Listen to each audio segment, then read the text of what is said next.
Первым вопросом на повестке заседания городского собрания стало рассмотрение письма главы администрации города Сухум Тимура Аграба об установлении мемориальной доски Ивана Зарандия на фасаде дома номер 9 по улице Чачба в городе Сухум. Иван Зарандия – политический деятель, председатель Совета министров Абхазии в 1992-1993 годах, внесший неоценимый вклад в становление современного абхазского государства. Жизнь Важи Илларионовича на протяжении многих десятилетий была неразрывно связана с городом Сухум.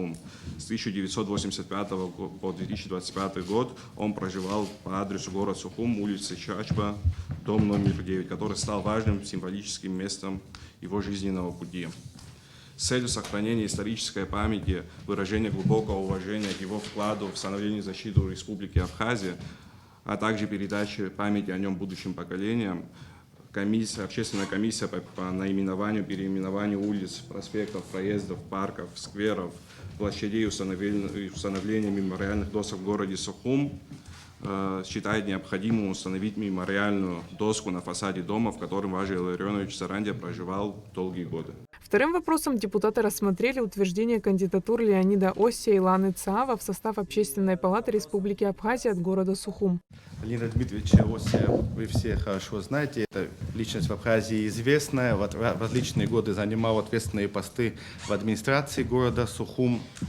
Во время Отечественной войны народа Абхазии проявил себя как настоящий патриот своего отечества, после чего был представлен и награжден высшее звание Героя Абхазии. Вторая у нас кандидатура Ланы Савовны Будовны у нас.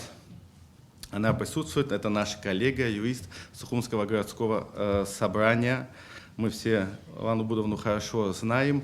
Она работает у нас в Академии наук Республики Абхазия, является членом Общественной палаты предыдущего созыва. В ходе тайного голосования решение об утверждении кандидата в Общественную палату было принято единогласно. После депутаты заслушали отчет о проделанной работе за 2025 год начальника расчетного центра по выплате трудовых и социальных пенсий, пособий и других выплат Мадины Харазия. За 12 месяцев сумма выплаченная составляет 71 миллион 357 тысяч. Общая сумма, значит, 72 миллиона 907 тысяч.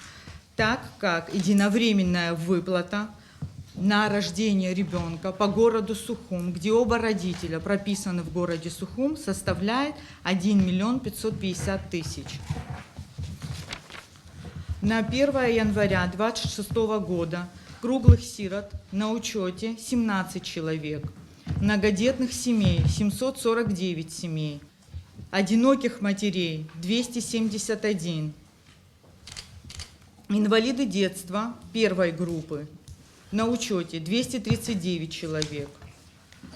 И по уходу за инвалидом детства до 16 лет, то есть это получается дети, 155 человек.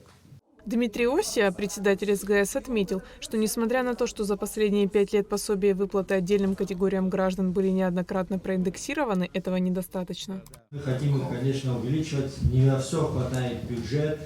Было в конце 2025 года принято сложное, на мой взгляд, правильное решение о том, что выплачиваться будут только людям, которые хотя бы 3 года проживают в городе Сухум, потому что у нас сегодня город Сухум единственная административно-территориальная единица в Республике Абхазия, которая выплачивает с местного бюджета дополнительные средства. Остальные города пока не могут. Отчет начальника расчетного центра по выплате трудовых и социальных пенсий, пособий и других выплат Мадины Харазия был принят единогласно. Айлита Арутюняна, Ахрамичпа, Абхазское телевидение.